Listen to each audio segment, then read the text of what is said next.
Randy, I see that you're on. Do you want to do a quick sound check? Can you hear me now? I can hear you. All right, I'm going to turn my thing off then.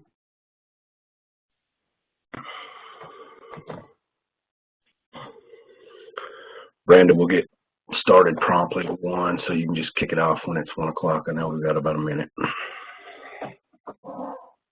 Sounds good.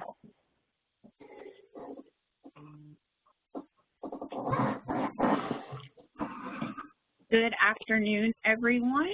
Thank you for joining today's call where we are talking about P-EBT benefits round 4, which is school year 21-22. This is intended for private schools. If you have any questions or comments, please put those in the chat box and send it to all panelists. At this point, I'll turn it over to Bill, who is our presenter today.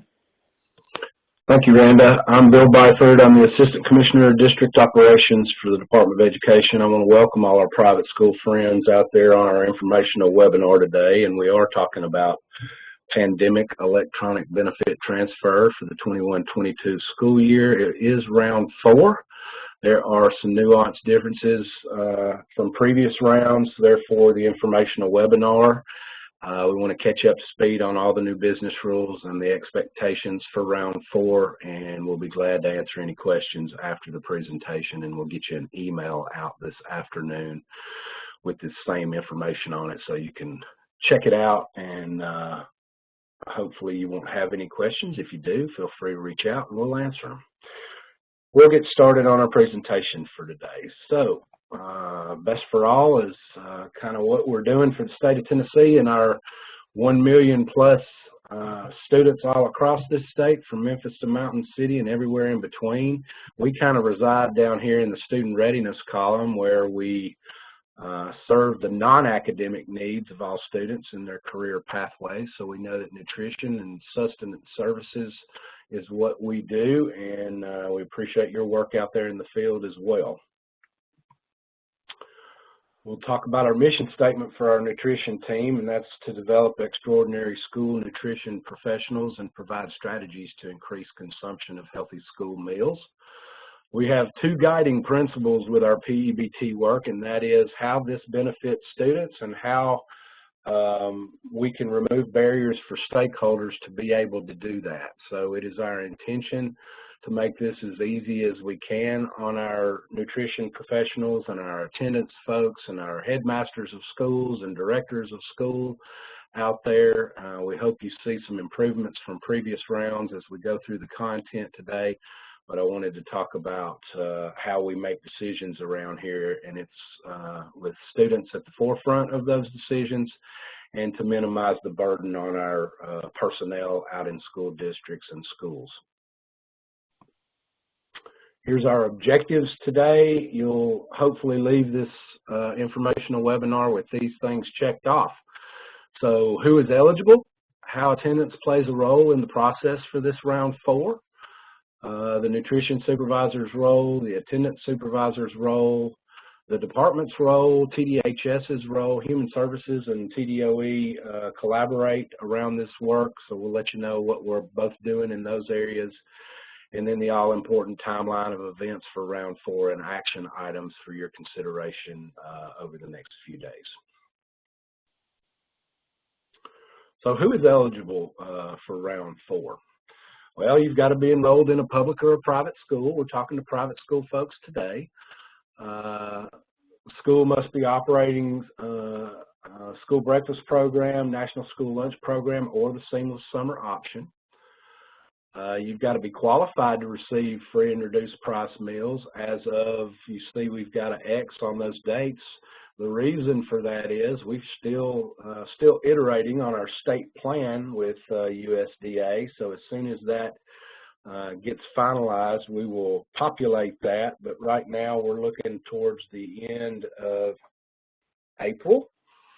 And that's a very important date, because after that date, if you're in a non-CEP school, community eligibility provision school, then you're going to have to, if a student qualifies for free and reduced price meals, they will have to have an application on file. and if they don't have that application by that last date, they will not be eligible for these reimbursements moving forward. So you've got to have an income application in to the school as a student or a family. You could be identified on a direct certified list. You could be in a community eligible school, which means the entire enrollment is qualified for free and reduced lunch benefits, or you could be in a Provision 2 school, and we don't think we've got a lot of those out there. You've got to be attending in-person instruction, and you missed meal access as a result of a COVID-19 occurrence, meaning you were quarantined or you were sick or there was something that you can attach to your attendance record that says, I was absent for COVID-19 reasons. Let's talk about some business rules for eligibility this year. So it is a little bit different from previous rounds, and we've noticed that through all the rounds as there has been nuanced differences. I'll try to explain those for round 4. So the child's school has either been closed or had reduced attendance for 5 consecutive instructional days. So let's think about this. Either your school was closed for 5 consecutive days, or you could have had at least one child that was out for COVID-related illness or an attendance that was related to COVID-19 for 5 instructional days. And once we figured that out, what those dates were, and when we call that the green light date, we will establish that date, and moving forward past that date is where the eligibility of your COVID missed days will start. So I'll explain that a little bit better moving forward.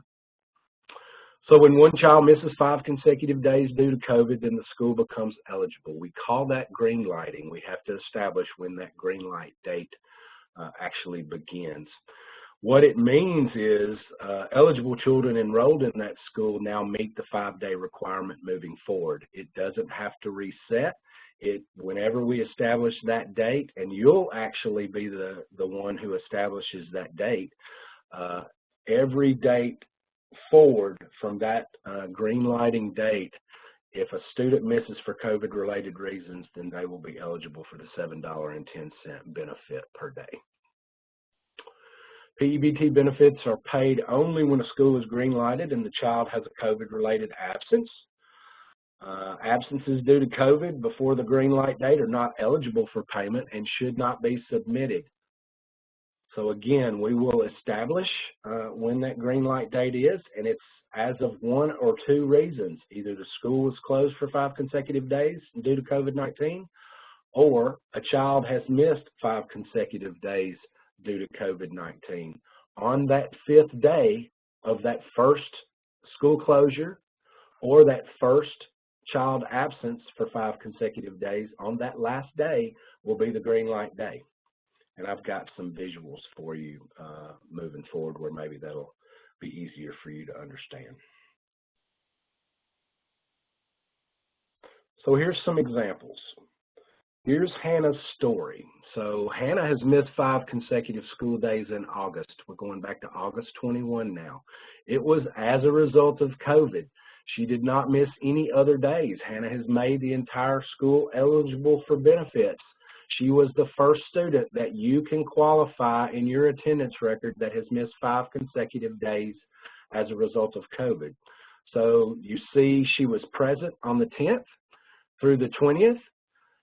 Then on the 23rd, Hannah was sick, out for COVID reasons, and your descriptor there, it may not be C, it might be Q, your local code for quarantine. For our demonstration purposes today, we have used the C code for COVID.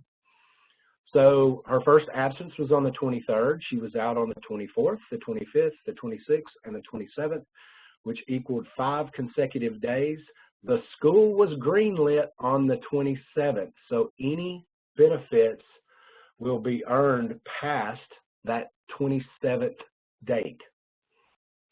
We will identify that 27th date. We will ask you to submit documentation on that, and we will note that as the green light date of record, and every COVID-related absence for eligible students moving forward will be eligible for benefits as a result of that.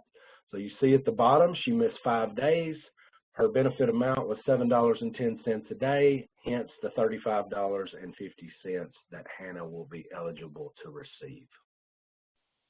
Have another scenario. So this is an example of a school that is not green lighted. So again, let's go back to August. And Audrey's story says she was present on the 20th. She was out for COVID-related reasons on the 23rd and 24th. And then she was back in school on the 25th, 26th, and 27th. Obviously, she did not have 5 consecutive days in a row, and the school has not been greenlit prior to Audrey's story. So does Audrey receive a benefit?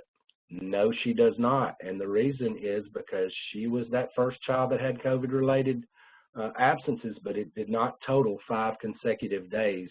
Therefore, the school has not been greenlit, and we continue to move forward looking for that first time that a child was absent for 5 consecutive days or the school was closed for 5 consecutive days. One more example, overlapping green light scenarios. So now you've got Sarah and Susie, and these two students were sick around the same time, but there's one big difference. So Sarah missed the 20th through the 26th. She was the first student that had 5 consecutive COVID-related absences. The green light date is the 26th of August. I want you to notice the difference in Sarah's benefit amount and Susie's benefit amount, because you could say that Susie missed 5 consecutive days, but the school was actually not greenlit until the 26th. So her absences prior to the 26th would not count, and she would not be eligible for benefits. She would be eligible for benefits on the 26th and the 27th because the school was greenlit on the 26th. So the difference in benefits, Sarah would receive her benefits of $35.50, 5 days worth of $7.10. And then Susie's benefit amount would be for 2 days because she was not, the school was not greenlit prior to her being absent for 5 days. One other situation, and this is just a scenario where both children missed the exact same dates.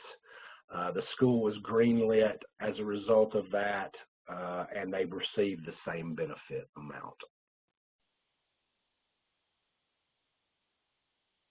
Roles and responsibilities. So the data collection process for private schools this year. We do realize that there's differences in staff from public to private schools. So how your staff is set up and the titles that they have, we're pretty sure that there's a supervisor that has nutrition tasks. We're pretty sure that there's an attendance personnel supervisor that you utilize. Those are 2 different people in most scenarios. And then you've got a director of schools or a head of school. So school nutrition supervisors, or whatever that title is that you use, whoever's in charge of your nutrition at your school will be responsible for maintaining the NSLP information for students' eligibility for free and reduced lunch. They are the ones that have that information. Attendance personnel will be responsible for tracking all COVID-related absences and ensuring the number of eligible days submitted for each student is accurate and follows the business rules that are laid out in this presentation and the portal instructions.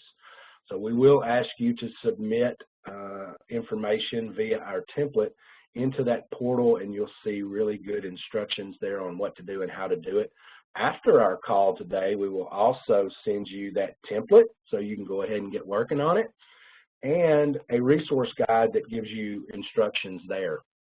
Don't think you'll need a lot of instructions. It's a simple Excel document and columns asking for information, and it's pretty self-explanatory, but if you need instructions, they will be there for you.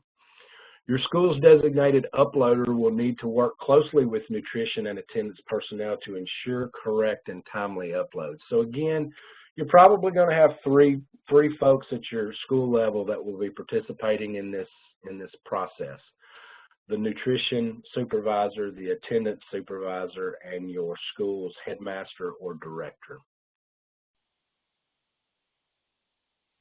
Here's a really small picture of the template, and again, it's a Excel document. The information that we will ask for on this document is the school ID number, the student ID number, the student name, the date of birth, number of days that the child is eligible. So we will establish that green light date. You will do that by going back and looking in August and maybe September and saying, okay, when was the school closed for 5 consecutive days? And that answer may be we were never closed for 5 consecutive days. So then you would move down to the child level, student level, and look for the first eligible child. In a CEP school, that would be any child. In a non-CEP school, that will be only free and reduced eligible children that either have an application on file or they were identified on a direct certified list. You will look for that first child that had 5 days in a row. On that 5th day will be your green lit day. You'll submit that back to us and say August 25th was our day.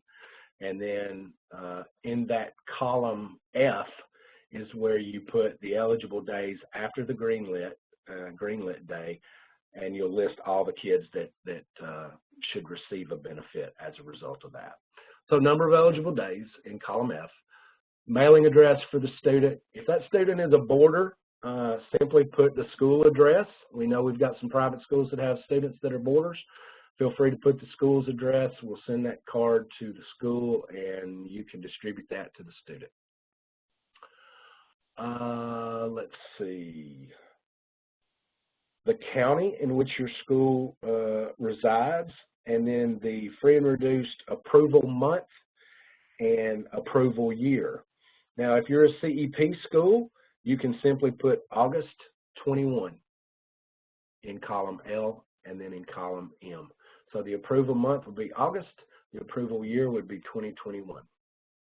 If you're a non-CEP school, we'll need the month that they became eligible, and it may very well be August, and it may very well be in column M 21, but you may have kids come throughout the year and maybe they weren't eligible at the first of the year and they filled out an application and all of a sudden they became eligible.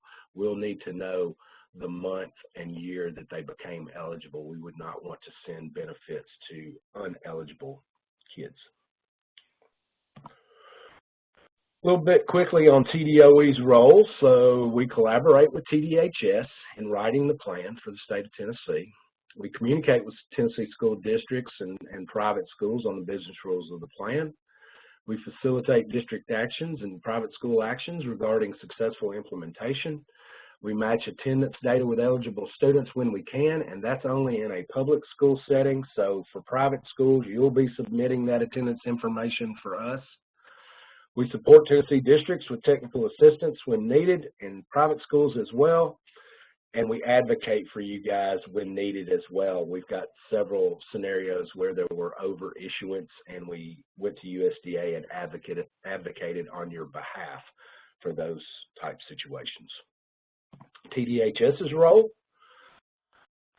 obviously they're in collaboration with us on writing the Tennessee P-EBT plan. They communicate with Tennessee families on that P-EBT plan. They maintain the ServiceNow portal. That portal will be what you upload your data into. They confirm student eligibility. They run the reconsideration process and the appeals process if we get to a place where we have to give parents the opportunity to say, my child was out for these reasons, and maybe it doesn't reflect that at the school attendance level, or maybe you didn't keep up with it at the school. There is a reconsideration process and appeals process for parents. They issue benefits, and they are over the over-issuance compliance as well. Now, here's the meat. So our action items moving forward. We want you to review your student records starting in August and find the first instance of a student missing 5 instructional days in a row due to COVID absences, or that the school was closed for 5 consecutive days due to COVID absences. On that 5th day will be your school's green light. When you identify that, we want you to send that information to our fine consultant, Gary Gluch. Here's his email, gary.gluch@tn.gov. So you can send that date along with the student's name and supporting document. And what that looks like is you could have something on paper that you list that student's name, and there's the attendance record. You could do a screenshot of your internal attendance documentation, whatever is easier for you, but send that in email form by February 18th to Gary Gluch. If you no longer have access to your ServiceNow account, please fill out the account information template and send to Gary as well. You could send him an email and say, I need access. He could ask you several of those data points that we need to give you access. You could do it that way as well. Most of you have access, especially your nutrition folks from last year.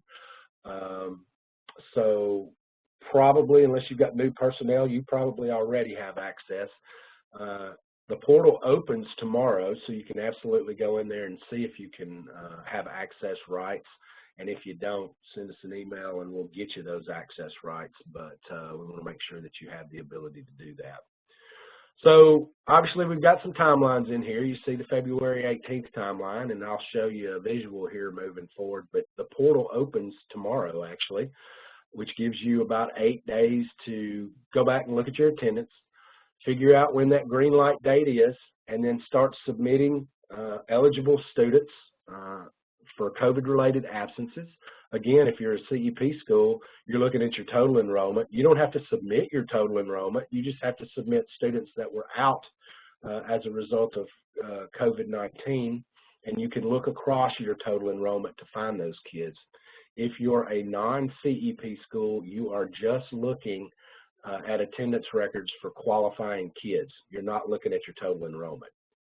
I want to make sure that we're crystal clear on that one. So those timelines are here. February 10th, the portal opens. Make sure that you've identified your green lit date and send that to Gary by the 18th.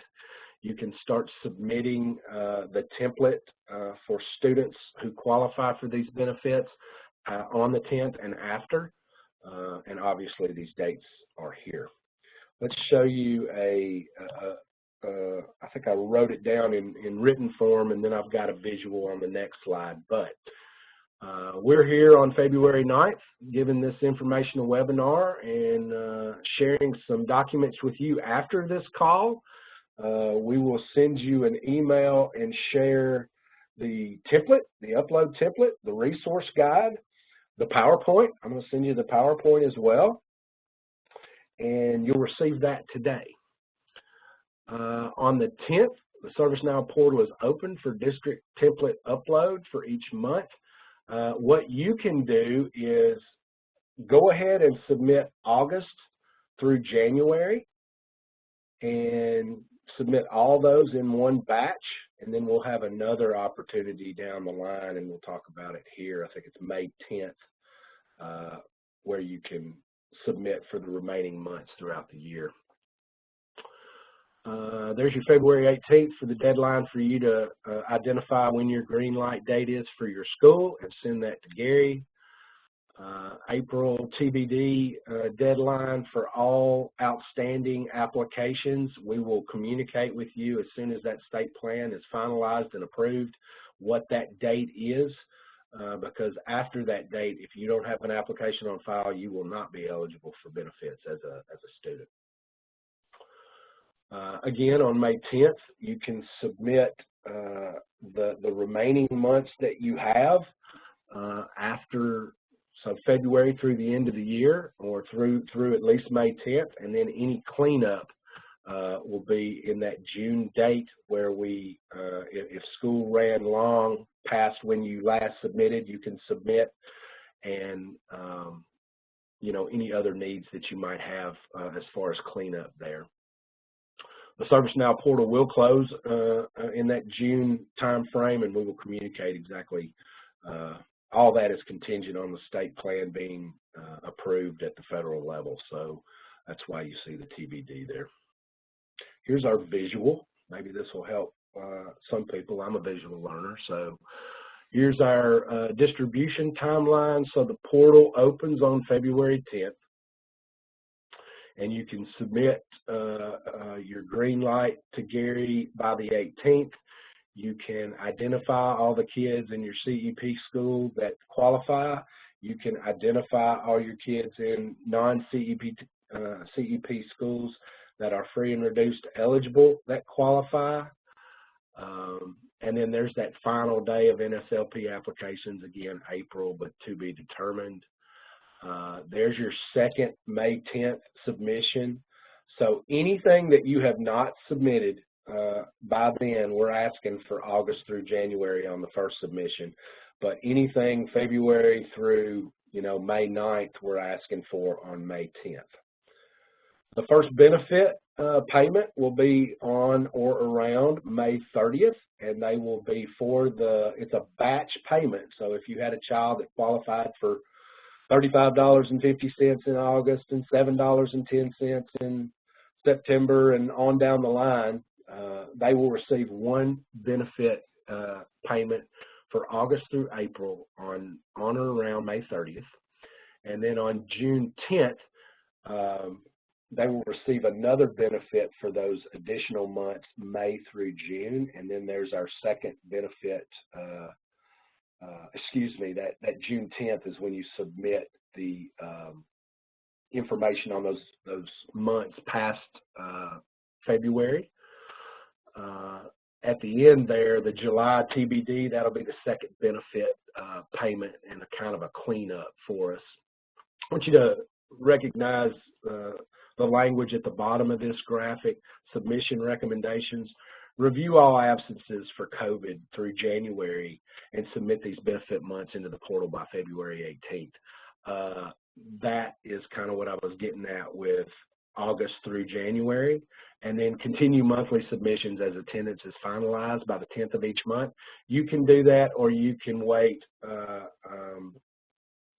for that June 10th date and submit the rest of your school year there. I think that's kind of contingent on how you want to do it, but what we're looking for is August through January for the first submission on February 18th. Here's my contact information. Again, I'm Bill Byford, Assistant Commissioner of District Operations. There's my email address, and you've got my direct phone number. If you are foggy on any of these business rules or want technical assistance, be sure to reach out if you need me. You've also got regional field consultants out there. We've got 10 of those statewide. I know you know who they are. You can also reach out to them. They will be communicating with you this afternoon and sending you the follow-up email. They are the nutrition professionals in your region. They know more about it than anybody else does. We hope that you utilize their services out there in the field. Randa, that's my presentation. We'll open it up for your chat questions, and I'll try to answer every question that you've got this afternoon. Thanks, Bill. So far, we don't have any questions, so we can give it a few seconds to see if any come through. Again, if you do have questions, please put them in the chat and send those to all panelists. But at this time, I'm not seeing any questions. Well, I know I'm not that clear, so we'll give them a little bit of wait time here.